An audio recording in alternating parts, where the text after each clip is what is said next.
Whether you're new to pool and practicing the basics, or a more experienced player performing drills to improve your shot making and positional play, the Drill Partner is perfect for you. No, it's got to be a good show if we're going to do an evening edition. That's for sure. Hopefully, you guys can hear me and see me all right. Molina Mike here. Let me know in the chat if you guys are, as my computer's already starting to give me issue. Right on course. The Miz says showtime. Milo Bell says let's fucking go. Shorty Dancer's in there. Perfect. Welcome back, guys. Hopefully, y'all have enjoyed the last few days. Uncle Mike just had his show on Billiards Digest live. Make sure and go check that out on either on the APA channel or on Billiards Digest Facebook page. Had some pretty good interviews with Emily and Josh and Moritz, maybe Jay too. So I got to catch a couple of those interviews, which is pretty cool. So I got some good guests. Well, one of them is a good guest. The other one, and you'll know when you see them, you'll know who I'm referring to as far as being the good guest and then being, So just a bit of a heads up. We're going to be live, I think, tomorrow at noon with Dennis Hatch. So make sure and tune in for that. I'm excited to get the Hatchet Man on, talk some. He made a post about wanting to throw his name in the mix in terms of captaincy. So we're going to talk about that. And then I might even bring back Telfer on for old Jimmy from Cue It Up and get his experience from the European fan side of things. But before then, we got tonight to get to. Of course, you know this gentleman, the man with the best beard in all the land, looking as fashionable as ever. And then you didn't get to wipe your eye before we sorry, got my started? eye. Sorry about that, guys. Yeah. Okay. Yeah. What's up? What's up, man? How are you? Oh my gosh, what a month, dude! It's been a roller coaster of a year, man. Yeah. Well, let's. I'm doing better. Yeah. I was gonna ask, how are you feeling first of all, because we haven't talked lately. Good. I don't know if you guys noticed, but my jawline is a little bit more pronounced. I did the old go into the hospital for a week and don't consume any liquid or food for a week because they have you on IV fluids and lose 15 pounds in a week. So it was awesome. I mean, listen, you had 15 pounds to lose, buddy. You know what I mean? Exactly. I mean, now we got room, baby. We got There you go. There you go. Bottoms up, buddy. Raymond, how are you, my man? Busy, man, but doing good. Doing pretty good. Happy to be here. You're not in your usual studio, so where are you these days? I'm in New York this week doing day job things, but everything's going well. I got to check out the New York Q Club the other night. I got to check out Bergen Billiards the other night as well. Kang Lee's what's it called? Bergen Billiards. I hadn't even heard of it. Yeah, Kang. Kang was working at what's it called, Karam Cafe for a long while, and saved up a bunch of money and bought a pool room over on the Jersey side. It's called Bergen Billiards, and they've got really nice carom tables set up there. So if you're into 3-cushion, nice. Check that place out. And they have eight pool tables as well, all Korean tables, Hollywood tables. But the carom tables play jam up, so they play really good. And then I got to check out the New York Q Club the other night, which I hadn't done before, and I wanted to scope it out. So it's actually like a block from my room. I've been wanting to check that place out too, man. I've been in New York but once in the last however many years of my life, but maybe next time I'm in town. But Kang is a really good dude. I always enjoy seeing him around the Pro Billiard Series scene. I always had a nickname for him in that format. He was the giant killer to me because he would always take down some really big names out there on the Pro Billiard Series. So nice to hear, man. Hopefully everything works out for him with that new venture. But this evening, boys, I brought y'all in to talk a little Mosconi Cup because you guys are real rah Team USA, and it's rare that, like, first of all, it's rare that my boy ever wants to do a show with me, and I'm talking about Collins here for a minute. And so he texted me and he was just like, I want to come on the show. So I knew he was fired up about something. So let's go ahead and lead with it, New, if we can. Well, I mean, I don't really have much to say that hasn't already been said, obviously, about the players, and I don't really want to beat the topic to death. We all know what happened, but Man, I can't tell you how like let down I feel, or not let down, or I'm just disappointed in the production. And I don't mean the stage. The stage is great. You know what I mean? And like the stands and like the lighting and everything and the camera work, all that is fine and dandy by Matchroom. And they've been doing a real jam up job as far as covering the game. But like it started in the press conference, man. Like, how can we not get hyped about this event? And I'll tell you how. I'm sorry, but I if you don't have a diehard fan pool player asking those questions and they're not excited about it while they're asking the questions, no one's going to get excited, including the people that are answering the questions, right? So it starts with Emily asking her very softball, very like generic questions, you know, like when she did the Golden Break podcast, she just starts every single interview with the whole what got you into playing pool? Why did you start playing pool? It's like the question you've heard a billion times, and it's always the same answer in a slightly different thing, but like you've heard all the answers. No one cares about that question anymore. And the same thing goes for the way that she was asking these like, Josh Philly, you didn't play last year on the team. Now you're back. Are you excited? What's he going to say? You know? Nah, not really. Yeah. What do you think the guy's going to say? Anyway, that's how it started for me. And then as far as the production goes, it just kind of was more of the same for the entire event. Like these post-match and pre-match interviews were just, pardon me, they're a fucking snooze fest because the people that are asking the questions don't even really know what questions they're asking, first of all, because they're not really pool players and they don't understand all the context of every single shot that happened in the match leading up to their post-match interview. And they probably weren't even watching the match to begin with. And then they ask these questions that are just like these T-ball questions that no one can be excited about. So how are we supposed to be hyped for the event? I don't get it, especially with the way it went. And what do you say, Ray? And rant for now. I think I saw just on this subject. I think I saw a couple people like talking about how little pre-tournament like promotion there was. Like, oh yeah, the Moscone Cup's coming up. You know, it's kind of like we know because we know, but like if you didn't know, then you wouldn't know. And so there was a little bit of this like, you know, you got excited maybe the day of because it was there. You know what I mean? It wasn't like a steady build and, you know, advertising and promotional thing so that somebody who's not like a really diehard, you know, would have an opportunity to get like, oh man, I gotta buy this month stream, you know, access thing so I can go watch, you know. So there wasn't really much of that. So I think in that regard, yeah, there was like not a lot of setup, you know, for this year's event.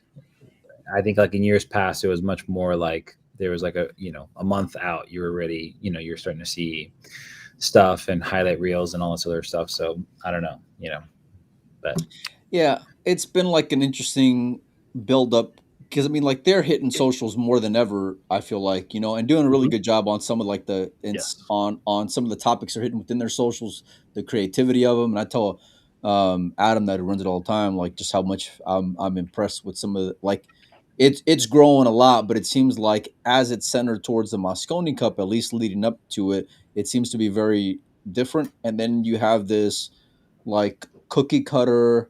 I'm going to basically ask like the same questions I've been asking, you know, so Jason, tell me about how much you don't like Sky.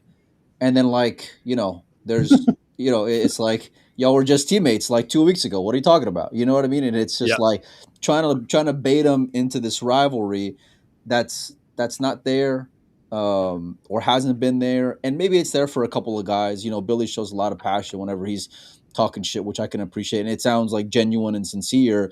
Jason's just good at being the shit stirrer. You know what I mean? But when you're asking some of these other guys that are just, you know, like I trust them with my newborn. You know, they're so nice. You know what I mean? Like, not that I have a newborn, but you know what I mean? It's like they're so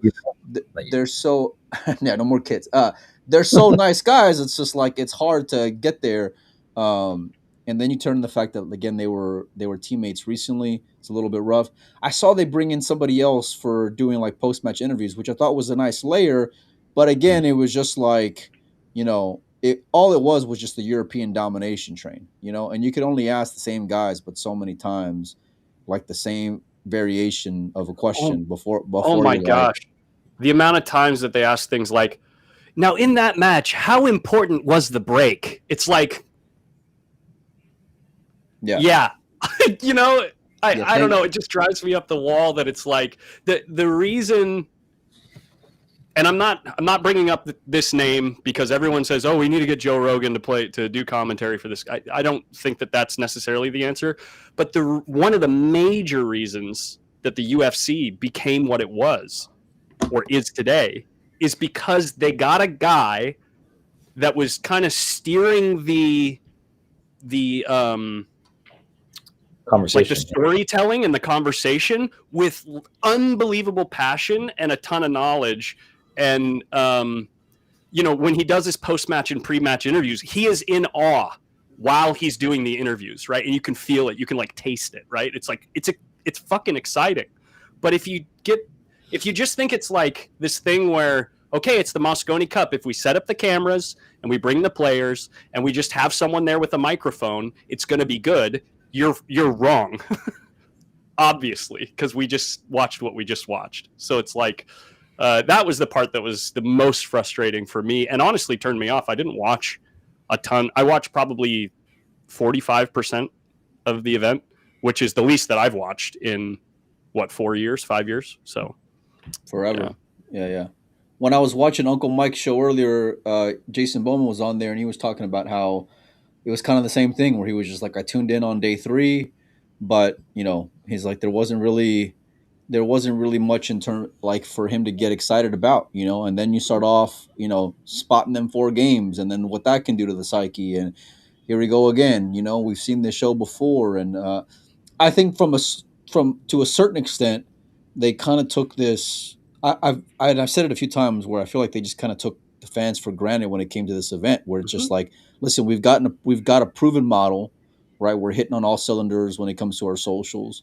But we got this formula that just works, so we're just going to continue to do it, and that people are going to show up, people are going to be excited, people are going to attend and be, and just be tuned up for it. And it wasn't, and even online, like out. And I barely today watched a couple of matches from the final day, but usually, like if I would have missed the match or whatever, like I would have been trying to see that as soon as possible. You know what I mean? And just to kind of get the nuance of everything that was going on, but. From the lack of rivalry to the lack of competitiveness, and it was just it was hard to get into it, and of course the scoreline just doesn't help any in that regard either. I just want to cut in real quick and see note what Set Jor 651 said. Boys pre-shows and times where JJ and Frost broke things down were better. They should lean into those. It's like, yeah. They've got a few guys in there that, like, I know that there's like they got their color guy and they got their play-by-play guy, and their play-by-play guys are really, really quite good at the play-by-play, right? They got Double J, they got Carl Boys. I know that Scott has a ton of fans out there because they really like the way that he does things, and it's like to not have that, going in between the matches too. It kind of just takes the wind out of the sails, in my opinion. In my opinion, and I'm just a guy that like loves the game a bunch, and I'm not great at the game, but anyway, it left me feeling like I wanted more. I just want to be excited. Give me something to be excited about, even if it's a stomp. Give me something to be excited about. I don't know. Yeah, I see Sean's comment in there, and he says no matter what, people will still show up and watch. People didn't show up though, like they have in years past. At least not in the attendance. And I don't know what their viewership was like. I mean, obviously, it's always more convenient to watch from the house, and there's all kinds of sports that are dealing with, that kind of tug of war, if you will. You know what I mean? Like, how great is the at-home experience, and especially given the economy and all these other factors. But I mean, you saw it from the people that were there. Like, it wasn't a packed house, at all. I think from a storytelling perspective, I remember when I went to the International, it was like this one time where I kind of felt like, okay, this event is due for a facelift as far as like the production is going, and so they do some things like really well overall as the tournament's run. But then I was like, man, there's holes here, and like, how do you make this compelling? And there's individuals stories obviously there. There's double stories there. There's like stuff. There's opportunities there that are, there. What's missing is like the bandwidth and scale of production around it to be able to kind of tell those things. And so everybody could improve in that regard to kind of meet like actual like probably the best sporting event that does is like Wimbledon. Like Wimbledon does it really, really, really well. But they've got huge budgets and they got whole production crews that focus on these things, and they go and cut documentary promos and stuff like that, and they have producers that are kind of crafting these overarching storylines, and then teams that go capture images and all that stuff. To as the dynamics of the tournament are going, they're going and cutting stories and creating stories that kind of fit those things. So to Colin's point, yeah, it definitely could improve in that regard, but so could everybody. And that's like maybe a financial burden, or just a matter of partnering with the right people that are passionate and wanting to do it, and you can do that. I think for me, I haven't even really thought about it, even though this is like my day job. This is what I do for work. It's like for me, I've been more worried about like, the team itself and how to get the team to the point where they're performing well, and preparing well, really, and it's frustrating for me because, we all saw the graphic, right? Like, well, if they make these 3-9 balls, we're up 6-5, Mm-hmm. And it's like, you guys do zero, like they were, for the first 2 days, they were improving, and then they just got to where they stacked too much against themselves. And then Team Europe just kind of walked, through on the last running game. Out of time. Yeah, exactly. So you just and so that part to me is more frustrating, and because I think that team can win, and I think other teams could win too. I think if you didn't have those 5 guys, I think you could win with those 5 guys if they prepare. I think you can win with 5 juniors if they prepare, to be honest. It's just a matter of like actually putting in the work and being diligent and like treating it like it matters to you. And I think it's a little condescending to fans to say it matters to you but never prepare. It's like, we're not going to prepare, but like afterwards we're upset that we lost. Like I hope it is Gabby in the chat. I think I saw her in the if that's the case, if that's how you're going to behave, I hope she throws her flute at you. You know what I mean? And like just full steam, because you're just like, oh man, I'm so upset we lost, but like I would believe you if you got the whole team together for 3 weeks and we're really like full tilt all in on this. So I think Team Europe was all in on it, and they didn't need to be, and they were all in on it, and they their preparation showed, and there were things that there weren't gaps where there could have been gaps, and we didn't exploit those pressure points at all. Really, we didn't really put any heat on them. Well, I mean, you were in. All you can ask for is to be in a spot where there's opportunity, and I think Tyler at least had a few of those chances. Yeah. Sky with that one, but it's just like you still gotta. All you wanna be there, but then once you get there, you still gotta go and get yourself a base hit when you're in that spot, and so. You got to convert on those opportunities for sure. Yeah, for sure. And then I mean, it just compounds after a certain point. That's where it kind of got a little. I don't even want to say disheartening. It just got a little like sad after a little bit, at least in terms of watching him just continue to stumble over like big pressure point balls. You know what I mean? As that tournament progressed, but to his credit, he did go out there and hold his head up high and regroup and was out there like a professional. But like I don't know what the magic number is for Team USA to get their shit together as far as like a boot camp, but hearing them say that they prepared more this year compared to last year, like that's great and all, and kudos to them, but at the same time, it's like, well, then what the fuck were y'all doing last year? Like, did y'all think y'all were taking down that team last year? And so it's just, you already have this perception of a lack of work ethic amongst that group of guys. At least some of them within that camp, and so it's like, even if you're gonna lose, don't let them outwork you. But when you get out, whenever you got outworked, and then you go and get slaughtered, and then historically you haven't been showing up over the last 6 years or whatever it's been, then it just kind of like, that's when it leaves this you know fuck it taste in people's mouths, where they don't want to go fly across the world to go see you play. And I'm sure Orlando will be different, but at least Yeah. that's the impression that I got from a lot of fans in terms of this year. We see some of the comments in the chat here. Let me see if I can. There's a couple that kind of stood out to me here a little bit. Is there a rumor that there's being investigated for betting fraud? No, I mean, listen, those guys have too much. Number one, there's no book that'll take any kind of money to let anything out like that, and normally domestic books don't even take much of anything in terms of the Moscone Cup, and anything abroad, it's very limited. So, and if it were to happen, it would happen the other way, right? Because the team was a favorite, right? So, if it were to happen, you're going to go and put the worst guy on Team USA. You're betting on him to make MVP and betting every match on the Americans, and then the Americans go and win. Or you're taking the flyer crazy bet that USA is going to lose every single match. You know what I mean? Yeah. Because that would probably still be pretty ridiculous odds. But anyway, I don't think that's. I think even like an 11-0 was like plus 2,500 if I remember right. 11-0 by Europe. But that's still 25-1. I mean, you're right. It's like a lot of money potentially, but I don't. Sure. And it looked like it was going to go that way at one point. I mean, it looked like what the heck is going on here? But anyway, they were chatting about 11-0 for sure.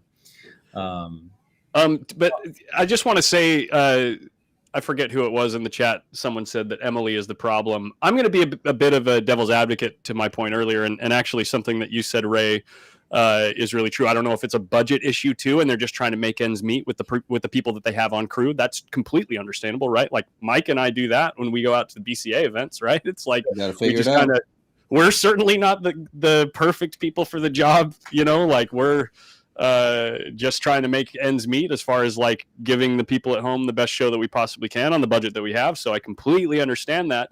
And I would imagine that their focus is not necessarily the avid pool player so much. And it might more be tailored to people who just play in bars, and don't really know how to shoot a stun shot at any distance. You know what I mean? And it's like, sure.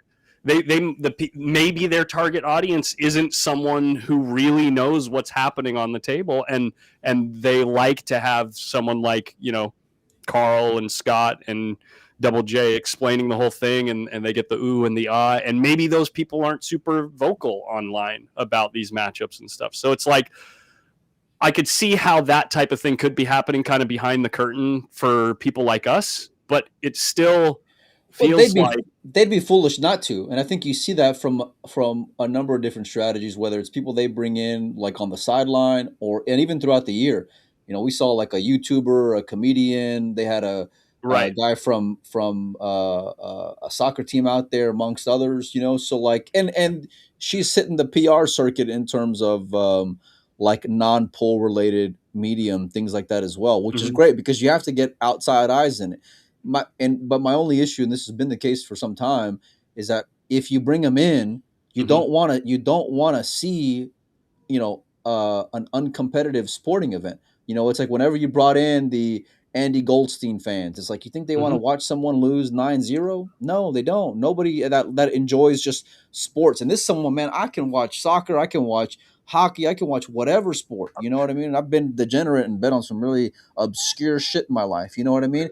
And so Collins knows what I'm talking about. And so it's like AI soccer. Oops. Yeah, flipping coins and shit. You know what I mean? But like, you want it to be no matter what, even if you're bringing in the casual or the layman or whatever, you gotta hit all those things to plant seeds to where you hope that it brings them in. But then when they come in, it's got to be good once they get. Got to be good enough to keep them on the hook, right? Once they start to learn, it's like eventually they'll get to a point where their entertainment kind of plateaus, and then they'll become disinterested again. But like, the whole thing about how, now I'm going to go back the other way. Like, do we everyone in the chat here and Ray and Mike, you guys, like, do we think that Emily is the right person to be sitting in the center chair for the press conference over this, like, you know, this big matchup between pool players, and like to understand all the little nuances and ask the little questions that can kind of needle the players and get them excited, right? Like, we saw a little bit of that excitement peak up when the players were just talking to each other and like barking at each other, right? But if we could kind of instigate that and direct it a little bit more, like, purposefully, I think that maybe the event could have even completely changed, right? Like, maybe it could have put America in a better place to be fired up to play, because they might probably even felt like they lost at the press conference, right? Yeah, but so they've lost the press conference like every year. Right. But this is kind of my point, right? Yeah. And you know, going back to the whole Joe Rogan analogy, right? Joe didn't get paid for how many events for like a year. He's like, dude, I just fucking love the game. It was like 11. It was like 11 or 13 UFCs, which was he was just stoked to show up and watch, dude, and get front row seats. So it's like there's got to be someone out there that, you know, is a pro or has some type of pedigree that's also entertaining, that could be better than, you know. I think that she's got the right, like, tenacity for the job, right? I really do, and I think that she's willing to, like, make some changes in places or ask the questions that as far as setting up an event might make certain players uncomfortable or whatever, and they've been doing a really good job with the format and stuff, and I really do think that a lot of that has to do with her specifically. But is she the one that needs to be sitting in the chair asking the questions? That's just from the very beginning kind of turned me off to the event, you know. That's my opinion. I mean, historically, she's always been a little cringe in that spot, and by a little, I mean a lot, you know. And sure. So, but, you know, to her credit, I mean, she has helped grow it to where it is today. At the same time, there's ego there, and she likes to be center stage, literally have the queen's throne there, you know, like in between them all. And not for nothing, but there's not like, it's not like other sports, right? Where, like, if you're doing the NFL, you can bring in, you know, a dozen guys that are witty and deliver well, but they're also knowledgeable because they watch sport week in and week out. Like, there's not, and they're obsessed, and they know the players and their personalities and stuff, and like know how to jab them a little bit to get them to, you know, you gotta have someone that's gonna make Tyler Steyer entertaining to listen to. You know what I mean? Like, I love talking to Tyler one-on-one, right? But like when he's up there on the stage, they're all introverted pool players. You know, you got to find someone that's so obsessed with what it is that they're doing that they'll kind of get excited back. You know what I mean? Yeah. It's I think that's just one aspect of it, you know, and for sure that buildup needed some help. But at the same time, it's like you still gotta, and you can tell there was some desperation there from the frequency in which they were posting, as far as ticket availability to press conference of, you know, where to click at and all these things. It's just like you knew that it was going to be a little rough. Yeah, you know, you knew it was going to be a lot difficult. But at the end of the day, you know, they still got to go out there and hit balls, and they did from some portion of it, you know. Like Gabby says, they're all introverted. We are. Yeah. I'm an introvert. I mean, I might not look like it on, you know, you put a mic in front of my face and I can't shut up, but like, I'd rather in a lot of instances. Yeah, but Jason's like the only one who's like right at home in that environment, you know, and he's got the game to back it up, and he's got the championships in the Moscone Cup to go and be confident about, you know, whereas the Americans, it's just like, that's such a distraction from them. And Ray, you talked about this before, where it was just like you bit the worm right before the balls were even cracked. Mm-hmm. Yeah, the press conference was started off like kind of like a little bit flat and generic until Jason kind of decided to like engage a little bit and start throwing little grenades. I think I don't really put a ton of onus. I think my understanding of how, or my expectations really for Matchroom is just like, I expect them to just provide a platform, you know, where people tune in and watch and get to watch these competitions happen. And then anything outside of that is up to us as far as like ownership and like, I don't think Matchroom is ever going to be in a position where they're going to facilitate or finance the side of preparation that needs to happen for the U.S. to be competitive in this event consistently. Yeah, no. You know, I think they're Well, just but the American players don't want to leave money on the table, Ray. So where's it going to come from then? no. It has to be. Dangle the carrot. It has to be an American endeavor is what it has to be.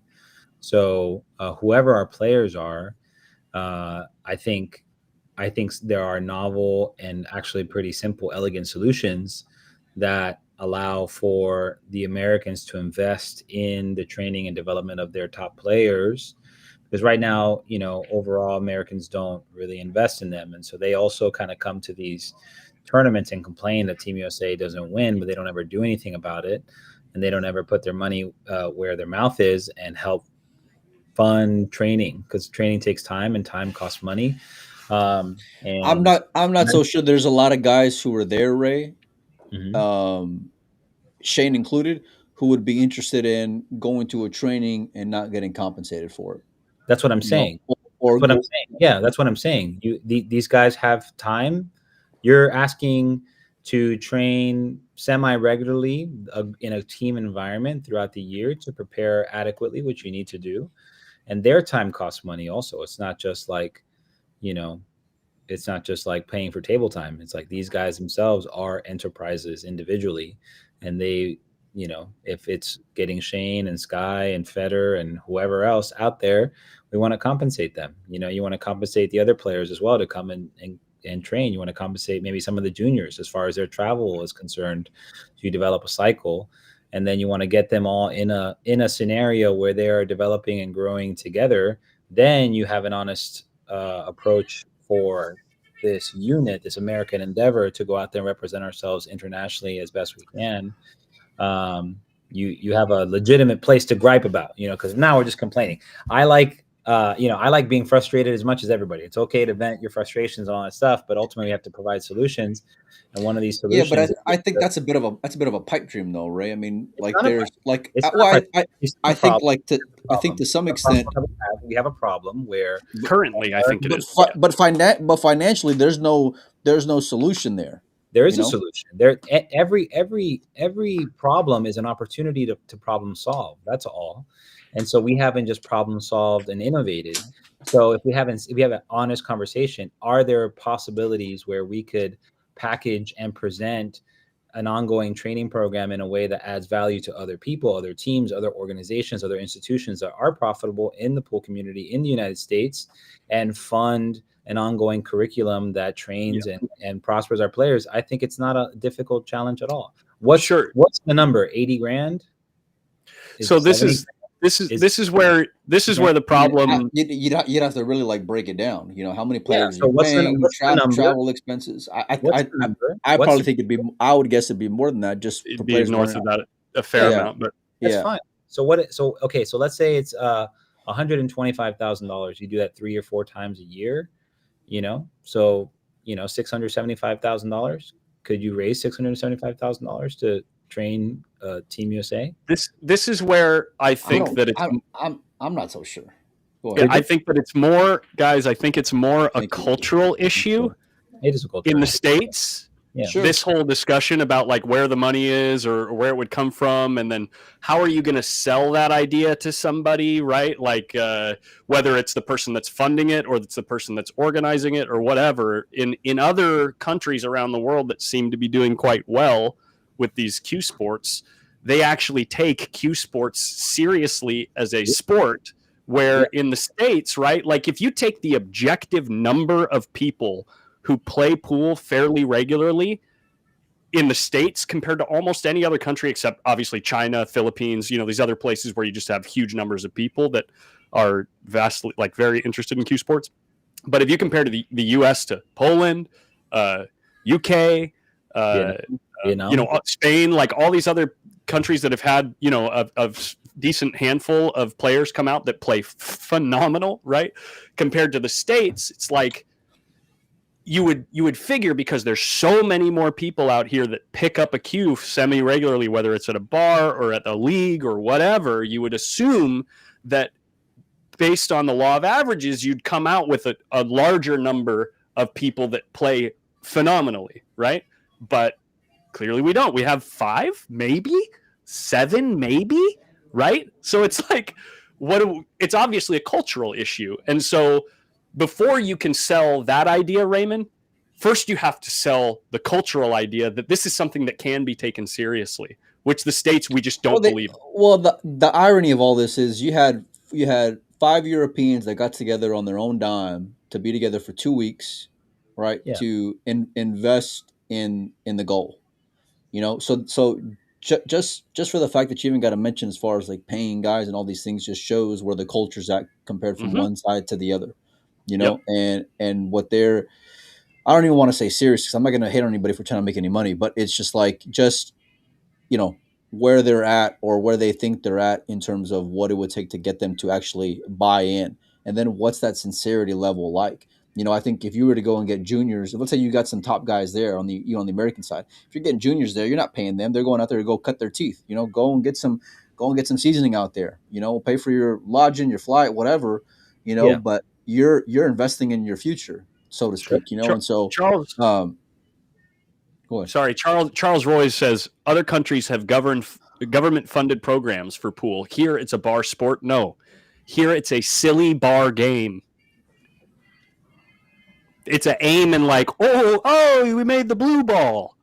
Oh, blue balls. That's the game that we play here in the States. I'm serious. And it's like in other countries, it's like a game where, take hayball for an example, right? The most popular format of cue sport in China is just disgustingly difficult, right?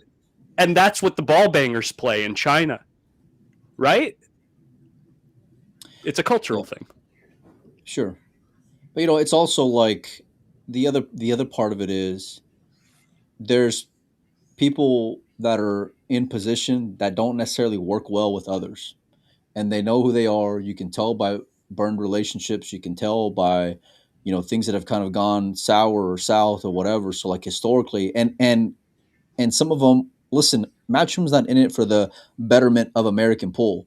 They're in to go and make money on a product, and so that's where I feel like that conflict can kind of be a little difficult. Now, if there were relationships with, let's say, the BCA or things like that, and it would have to be something grassroots, and then just someone who just loves pool and hates their money because they're never going to get it back, to invest in seeing the future grow. But then it's just like that's a well that even if you get there, which is still going to be a reach, eventually that well is going to run dry. There has to be some kind of business plan in place where it can be self-sustaining. And there's a lot of mercenaries out there. There's a lot of me. There's a lot of I want to take as much as I can, or I deserve this, or I deserve that, or whatever. Just culturally, where I think it's a lot tougher of a problem to go and tackle outside of just getting a number. Because even if you get a number, it's just like I don't know how many of these guys would have to go and figure out how much their time is worth, if they're willing to go and skip a tournament. All like so many factors would be into play here, Yeah, I think just my point is like Matchroom's focus is always going to be kind of short term for themselves, right? They're going to make decisions that improve the product now, improve the offering now, improve the reach now, and that has a long term ramification for them. But I think if we're going to take ownership and they're seeing the ramification now because of short term. Yes, I agree. Of putting band-aids on there. Yeah, I totally agree. But I think as far as we're concerned, as people who are, obviously vested and interested in wanting to see our American guys perform better, we need to implement longer term solutions and systems that help develop our team and put our players in better positions to execute, especially when they're in this unique kind of team setting. So, I mean, these guys on the European side, they're self-starters, they're getting after it and getting together and buying in because they know that if they just rinse, wash, and repeat every time, do the same process over and over again, they have a really good chance at winning an extra 20 grand and winning 40 grand each, and that has ramifications for them. It means something to them, and they probably have invested in pride as well. Whereas we have like the negative. That's a big thing. That you can't measure. No, and it's funny how when you kind of prioritize that first, when you have that identity based on like trying to defend and deliver on this level, then you get good results, but if you also have the negative compounding interest of like, oh, well, whatever, you know what I mean? It's easier to self-sabotage and not really commit, and because now you're vulnerable. If you commit all the way and really put your heart into it and prepare, and then you could still lose, and then it could hurt more. But we have to have guys that are willing to do that, and we have to have people that are willing to sacrifice holidays and sacrifice family time and sacrifice all this other stuff, because if ultimately at the end of the day, it's what are you putting out on the day that matters, and if you don't prepare yourself for that moment by sacrificing literally all of it and getting yourself focused and ready, then you don't have a chance. You probably don't deserve to win. You're seeing that. I mean, listen, I'm not saying Pius or Moritz would have snapped off, the international, but they for sure would have gone deep. I guarantee you, they would have gone deep playing that event. Didn't Pius win Derby 9 ball this past year? Sure, but that was a slightly different break format. But he was in the finals, I believe, if I'm not mistaken. Yeah, but similar format, same pocket size. Yeah, sure. Yeah, exactly. But I mean, like, not only did they take money out of their own pocket in order to buy in for those 2 weeks or 3 weeks or whatever it was, but then on top of that, they're also leaving potential earnings on the table, and that'll have ramifications down the line for them for their 2026 season. And possibly with their actions, they're telling you what their priority is, right? But that's the part where like you really respect and it's that pride you were talking about, Ray. Yeah. Yeah, I totally think that's a big factor, and I think. Ultimately, I think, they have a structure in place, and so they can go without, let's say, a proper captain. I think Darren had mentioned it on the last time that he was on, that U.S. needs one. They need somebody who can implement the structure, have curfews, have rules, have kind of the guardrails set up, because they need to be focused in and hey, let's walk down this line together. If everybody can get pulling in the same direction and unified, then you have a chance to do something, but it's a matter of getting everybody to buy into that and working together. So,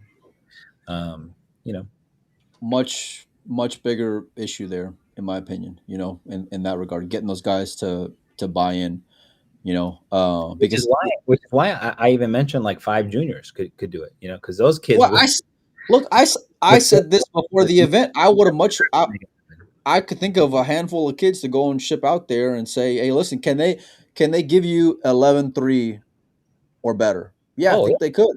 100%. Yeah, but like properly buying in and training, fuck yeah. I would. And anybody that would want to lay it, I'd gladly go and take it. 100%. Because for sure I would go and do it, because they would be in their heads before they even break the balls. Just because the Europeans don't want to lose to kids. I'm serious. I'm dead serious, man.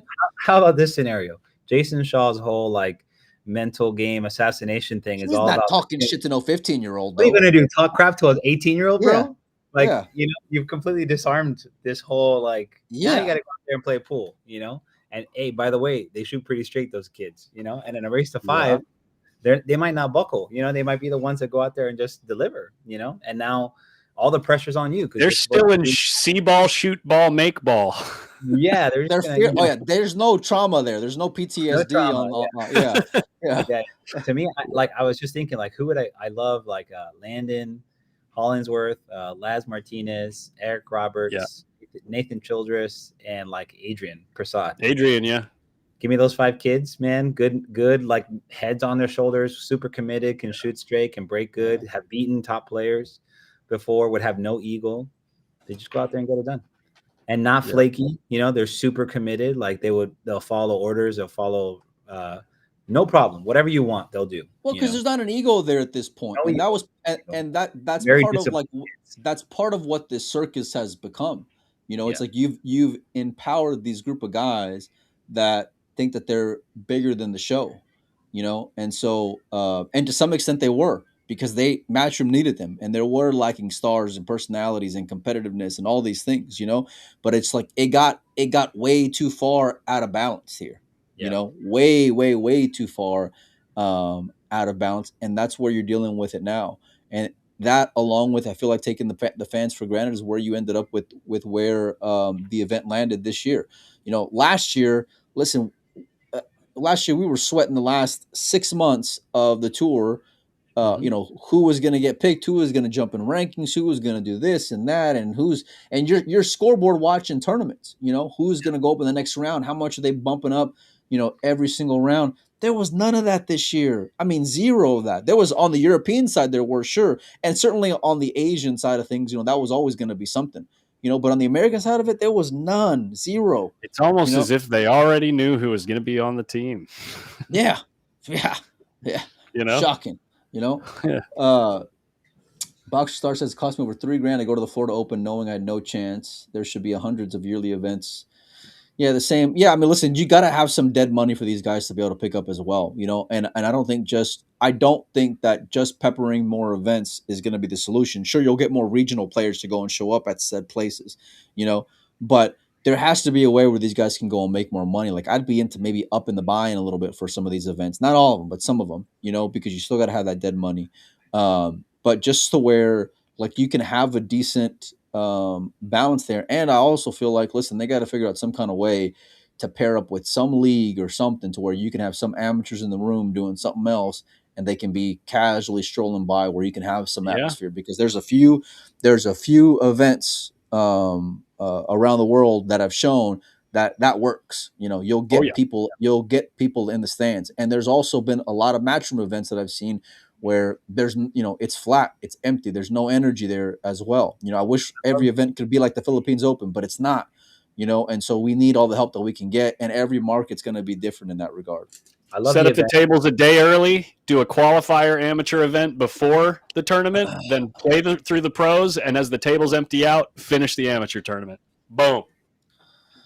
Easy. I love the events where they have like the men playing along the women, and there's also like amateur stuff, and that's always really great because you get like the whole gamut, the whole representation of everybody who loves the game, kind of in those spaces, and you get some cool stuff.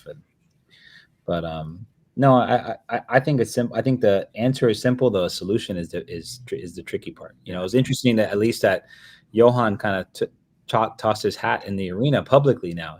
After there's been like time away, and then Emily responded publicly too. So it's interesting to see like those things. Kind of there's enough pressure now to try and get Team USA back.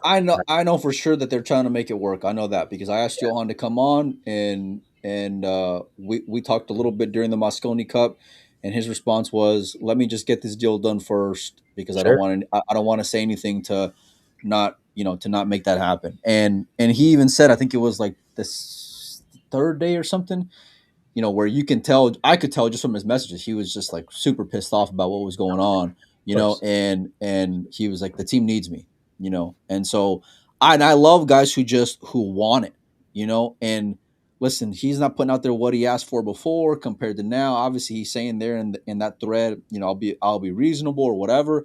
But like, I like the fact that it's public, because now there's going to be there's hope for the American fans, which is what you want to help boost this event up a little bit, and to hopefully boost the competitiveness of it, and so, but like if everything were to go the same, it'd be terrible. No, I think enough of this kind of like this like frustrated energy is kind of good. Also, it is energy, you know what I mean? But the point is, like, you stir up the energy, and it has to get. You got to be able to channel it. Yeah. In a productive way.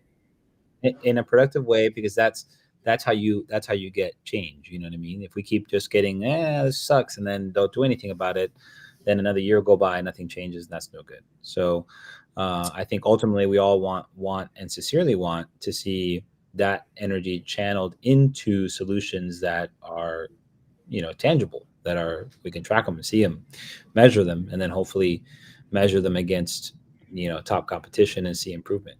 That's really it. I'm going to have Dennis Hatch on, like I mentioned just before you guys. I brought you guys in, and I see some comments and I've seen online about Scott. And I know he was kind of like, mentioning a few things throughout the event, kind of hinting at the fact that he wants to get involved or whatever. I have a hard time with the Scott, only because I can't say that I would put him above Double J, and I've already seen the way that Double J ended up, and on top of that, the fact that I feel like he's more friends with some of these guys compared to like Double J. I was there while he was doing some training camp. Like, he had to be the bad guy at certain points, and there were times where you saw guys kind of maybe not jump as quick or listen right away, because they knew that there's this blurred line there between being a friend of a guy versus now he's an authoritative figure, and I'm having to like respect what he's telling them, but those guys needed it. I mean, Double J had to tell him, hey, listen, let's be serious here while we're playing doubles. Like, let's in other words, give what he's trying to go and create the respect that it deserves, and I'm not so sure that like I would get that more from Scott is my only like concern in that regard. But either way, like, some kind of captain's going to be better than what we've had over the last few years for sure. But I think for fans, it's Johan or bust at this point. Yeah, I think it's important to have the guidance. It's important. It's good that we have our ex-players like animated and wanting to contribute. That's a step towards a culture. And the Americans need to remember their culture, remember where they came from. And they have a lot of knowledge, a lot of legacy of people that have been there and done it and know how to win. And we can channel that and use that again. And they got pride, Ray. Yeah, and that's all. This is good energy. Corey commenting and online, that's really good. Dennis commenting online, that's all really good. You know what I mean? There's ex-players who have been there and done it, and like that's like a setup of like, and now how do we focus that?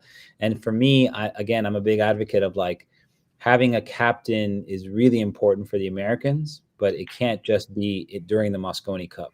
That's no good. You have to have a captain who's there for, a month before the mission, at least, getting everybody like working together. And because there's layers to this, there's a lot of layers to this onion that need to be peeled back and undone and rebuilt from the ground up. And you can't do it 3 days before the tournament. It's not, you're just asking for trouble. You have to really be invested in doing it from the ground up. And that's going to take a little time. So the Mosconi Cup is just gonna be a place where you showcase how much you prepared. So as much as these guys are happy that Federer helped, with the practice and stuff, 3 days is no good. And bonding is okay. Spending time at the international is good, but you're not focused on like key situational decision making. You're not watching tape from past Mosconi Cups. You're not developing a game plan. You're not even creating strategies and play calls for how you're going to approach certain situations, and you're not coaching individuals' weaknesses. You're not tearing down grievances between players and building them back up so they're together. You're not creating a team identity. You're not uncoaching negative beliefs or limiting beliefs people are having. You're not working on skills for the break and how to get position in really tricky situations when it's super slick cloth. There's layers and layers and layers. And you're not training physically. You got to be having a physical training side. You have to have a mental training side. You have to have, like having fun together and making sure that you're enjoying yourselves as well. So you're not just burning out. There's a balance to all this stuff. And that's where an experienced captain, somebody who's done it, like a Johan, or, you know what I mean? Like, that's where you get that value. And it's beyond just the technical stuff. It's not just doing Mighty X for a few hours. You know what I mean? It's not just practicing a break. It's the whole scope of the puzzle. Because you have a broader team identity and you have a lot of individuals that are contributing to that identity, and how do you coach those individuals up to be a part of it and uplift it? Well, that's like the secret of every teacher and educator out there, is to figure out what that symphony is going to be like for that individual person. And especially when you're having them, blend into a team, and then you add in all these other things of just, hierarchy and ego. And I agree. There's a lot of I think you got to break it all the way down before you can build it back up. That's truly what I believe. And Colton in the chat says, does Shane quit the cup after 20 years? If USA wins, 100% he does. If Shane wins on the 20th, he'll be riding off into the sunset. Sayonara, everybody. I think we all need to go watch Remember the Titans. Listen, you got to go. You gotta fire him up. Absolute cinema. I love that movie. You know, Great movie. Ray, what were some of your other takeaways in the overall as far as how the event ended? Can you repeat that again? I said, what were some of your takeaways in the overall? Like, how are you feeling now the event's over with and after it all fell apart or ended or whatever? I think Billy was getting a lot of heat, but he helped score a point in the doubles with Federer. So I remember watching that and be like, man, Billy kind of carried in that match and came with some big shots. He did. So that was encouraging to see, to kind of have him redeem. I'm always of the opinion that if you help score a point, you earn your spot. You know what I mean? So, that was really good to see. I think there's some soul searching to do for some of the individuals, right? That that need to figure out how to get themselves started in this particular format. They crush and they do great all season, and then for some reason they haven't come out and performed to that same level in this format. So that's a mind trick. You got to learn to play on yourself, and maybe that's some outside coaching and outside mental game stuff. That's it's interesting to see that. I was really a positive takeaway. I've been critical of Shane in the past for having him quit and like check out and stuff, but I didn't get that from Shane this year, and I feel like he deservingly over the years. I might add, like he deserved that, by the way. Yeah. But I agree with you. Yeah, and this year was different. He played. Yeah, he looked as good as anybody on both teams. You know what I mean? He really looked very good. He won a singles point along with that. Yeah. So I was happy to see Shane engage. That was a big deal. I think the role of captain and playing is a little bit outside of the scope for Skylar, and I think it's unfair to put him in that position to where he's got to kind of manage all those things. It's not super in his personality. I think he does bring levity and kind of like lightheartedness to the team, which can be a value add when absolutely can. When you have a bunch of guys that are tense and tight, it's like it's good to have somebody like that, and so I think putting the players in positions where they are in their strengths is really important. So I think that plus preparation, like if we don't prepare, then we're drawing dead. Really, we have to go out there and really, really prepare and have a strong kind of like session heading into it to give ourselves an opportunity to play well. So, what do you say, Nui? On the play side of things, it just breaks my heart to see these guys making mistakes in places that we see them all year just kill it. Like, the spots where Tyler missed, I mean, even that like back cut in the corner, and the crowd maybe got in his head or whatever. It's just heartbreaking, right? But I don't know, especially since I've kind of stayed on the production side of things. I think I'll finish on this. I think in order to help change the culture in the States, we need to frame the game or do a better job of framing the game as a thing you can take seriously. And so if you're thinking to yourself, hey, maybe I should start a stream. It looks easy. Do it. Like, I'm dead serious. If you're in a region that doesn't have some type of like coverage going on, but you have a fair amount of players, like, it's uncomfortable at first learning a new language or like learning how to put on a production or putting on a show or something like that. But like, give it a try, because the more that we have in different areas, the more, like in Sacramento, for instance, when I first started streaming, we'd get like 15 to 20 people watching every week. And now it's like, 200, 300 people, even if you're watching 400 Fargos playing for $100, right? And so if we could get that little bit of growth happening in regions throughout the country, maybe that would help with the problem that we have. So, yeah. And then the other thing is, if you're worried that, oh, well, I'm not a great player, I'm not like a 700 Fargo, or I'm not a pro, so I can't have opinions about somebody else's play. It's like, an opinion is an opinion, and people will decide whether or not they want to listen to that. So it's worth giving a shot. You know what I mean? So, yeah, maybe if you're thinking streaming looks easy, I should try it, go ahead and try it. It's fun. Yeah, it's they gotta. Listen, there's potential there, and there is hope there, and obviously the Europeans are a lot more talented and have accomplished a lot more, especially over the last 5+ years. But Cultural there's is a big part of that. yeah, sure, but there are bright spots there, and I think if you can just really have honest opinions and a really sensible approach and not be afraid to hurt anybody's feelings along the way, then I think that there's potential there to turn that ship around. And you Yeah. really have guys there that are within there that know what it takes to win, and individually, and have really solid work ethic along with that, and so those are and I will take whatever little positive pieces of the puzzle that you can at this point, because other than that, there's not a whole lot of positive things to go and pull from the experience and the overall. I think that something's got to go and give, and whatever formula may work for the Europeans or may work for Team Asia, as far as whether it's teams or whatever, it doesn't work for the U.S. It hasn't worked for the U.S. It's not going to work for the U.S. Not right now, anyway. Until you have a strong, you need to have guys throughout the year feeling pressure and feeling heat. And this entire year, I don't think any of those guys did. None of them did. Besides their own individual, monetarily, things to kind of motivate them and fire them up.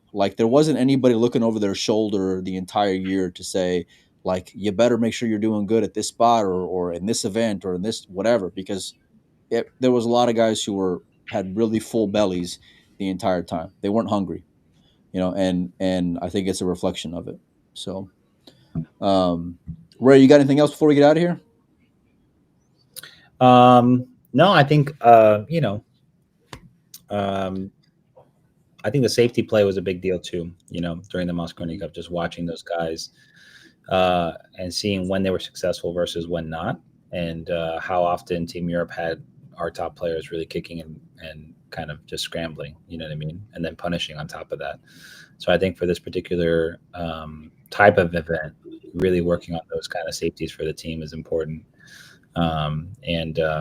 Cohesion, I think Darren had mentioned too, he just didn't notice a strong cohesion. So whatever that trick is for getting the guys together and feeling locked in, he said that right off the bat too, which was really surprising. Yeah. Day one, before they're even getting going, or right after teams or whatever, that there was a noticeable disconnect there. And he's looking at it from his own unique lens there too. Yeah, he's been in it, so he can smell when it's. I'm sure as a player, he's looking at it like that wouldn't fly with me. He's like, not on my wife. If I wasn't that, we'd be a little different. So, those things have to change. But, hats off to Team Europe. They handled their business. I thought Moritz played steady. He just played super steady. Josh is just man, having that guy on your team is it's so stupid, dude. Josh was the MVP, man. I saw that match with Josh and Moritz. Moritz missed a lot of balls. I watched that match today. Yeah, Moritz missed a lot of balls. Yeah, Josh makes it easy. How do you just always make the ridiculous difficult shot? I don't get it. I always say it takes a really great player to beat that guy. Dude, I see what you did there. I see what you did there, Ray. Mr. Undefeated against Filler. No, but he's special in that environment. He just looks so relaxed. It's one thing to collect. You buried a tough shot. You kick. You do whatever. So he just was just comfy. He's just relaxed. Look, one thing that I will say is because and I posted this as well about the fans and how loud they were while they were down on the ball. The matches that I watched today of day 4, there was a lot of yelling and screaming and hollering while Filler was down on the ball, and while a lot of the Europeans were down on the ball, but especially when Filler was down on the ball. And so it's just different where you gotta be ready. Yeah, he can handle it. And we need more guys who can just handle it. And that was last year I was watching, and Kachi was playing, I think, with David in a doubles match, and it was double hill or something, and he was down on an 8-ball, and he had to hit the ball so good to avoid the scratching in the side. He had to hit it slow with the outside and get the most amount of draw he could to just barely beat the scratch. And the crowd was on top of him relentlessly. Like, it was so gross. And I'm there watching. I'm like, there's no way this guy makes this ball and gets out. He's gonna crumble, you know. And to his credit, he got back up, got down again, and just peered the ball in. And like, I was like, wow, dude, what an unbelievable shot this guy. Because I was like, that's tough. Fans are brutal. Mickey couldn't even walk on the stage without them yelling "man bun" the entire time. I mean, every time.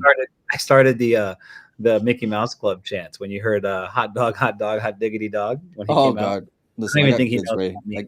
That gives me that gives me PTSD, buddy. Here and now, I'm past that stage. I got a 6-year-old. Well, then, yeah, God bless you, buddy. Hey, listen, we got more shows coming up. I'm going to try to get on Jim Telfer from one of the European fans a little later on this week.